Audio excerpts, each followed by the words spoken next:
You mentioned like obviously your family supports you, and like Mm-hmm. I can say like your friends definitely support you as well. Yeah.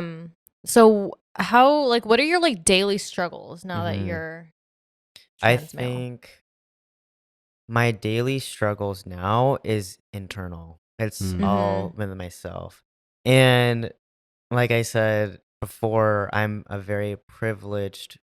It sucks that I have to say that I'm a privileged trans male Mhm. because everybody should be treated Yeah. equally with equal Yeah. respect, no matter how they identify as. But it's more of being able to validate myself, and Mhm. that honestly having the support from my friends and my family helps give me that validation. But Mhm. that's kind of what it is right now. Um, and it sucks about why I also say I'm privileged, because there's other people that are trans that have struggles in social settings Mhm. and in themselves. Mm. And there's so many things that they have to go through. Yeah. Mm-hmm. So I'm really lucky. Um, but some of the things that I go through is probably just like, do I appear like that? Like, Mm. I feel this way, but there's people within the middle of America and all across the world that also don't, really support me or believe in me. Mhm. And I just have to remember at the end of the day, I have a ton of people that support me, and I need to Mhm. only be reminded of that. Mm-hmm. Mhm. So that, and then dysphoria is also a big thing. There's a difference between like gender dysphoria and body dysmorphia. Mm-hmm. Mhm. Um, Gender dysphoria is something a lot of trans people go through when you literally look in the mirror and you're just like, I that that's not supposed to be there. Like Mm. having boobs, like having bottom dysphoria, which is Mhm. another topic of discussion. And of things what you shouldn't ask a trans person. But yeah, Sure. just like it's okay, and I'm still the way that I should feel, even if this is how my body looks right now. Mhm. And going through hormones has helped, and which is why a lot of people want to get on hormones. So for me, testosterone, because Mm-hmm. it literally changes your body.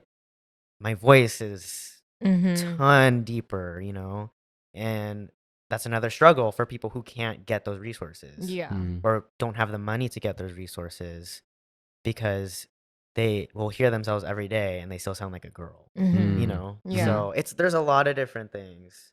But for me personally, yeah, it's all internal.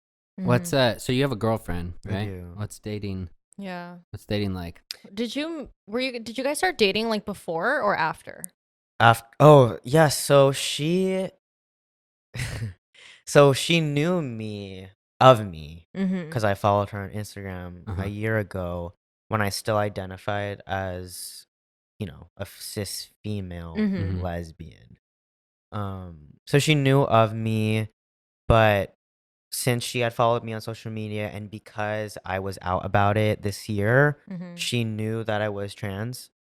And so what's cool was I finally found like a dating app through quarantine that was inclusive to trans people and saying Mm. like I'm trans. Because on Tinder, it's like you can say you're trans, but then it's only limited to certain things. It's a lot of limitations with some dating Mhm. apps.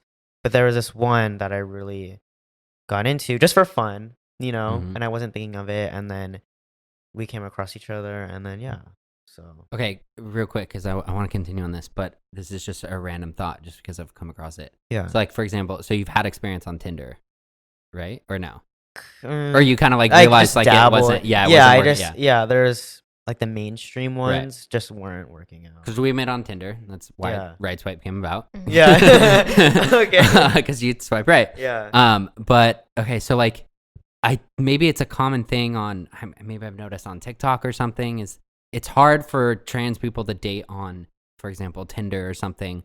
One, because it's almost like they have to have a conversation with the About other it person. first. Yeah. Yeah, exactly. And like, mention it, because if Mhm. it's not like in there, Mentioned. I mean, from me, like I've come across a lot of trans on Tinder, and it was Yeah. like maybe because I was like, oh, I can kind of tell, or like you have a conversation or something like that. But Yeah. so like I feel like it's almost like they don't get a fair shot also, because if they come across someone they like, it more so may be someone else fetishizing it. Exactly. There's a Yeah. lot of fetishization that Yeah.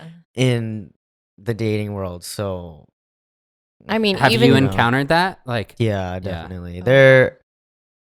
That's what sucks about being trans and dating is that you could pass as a man. Like I pass as a man, which Mhm. is also a privilege I'm lucky to have because I pass as a straight white male, Mhm. and I get that privilege of being white and being a man now. So, yeah, and then there's other people that don't pass as well, or Mhm. if they meet and their voice is still high, even if they Mhm. look a certain way, people get turned off, or there's a lot of people that only want us for sex, right? And not, Mhm. oh, well, I can't see you and building a family with you. It's more of just like a hit and run Right. type of thing. Yeah. Yeah.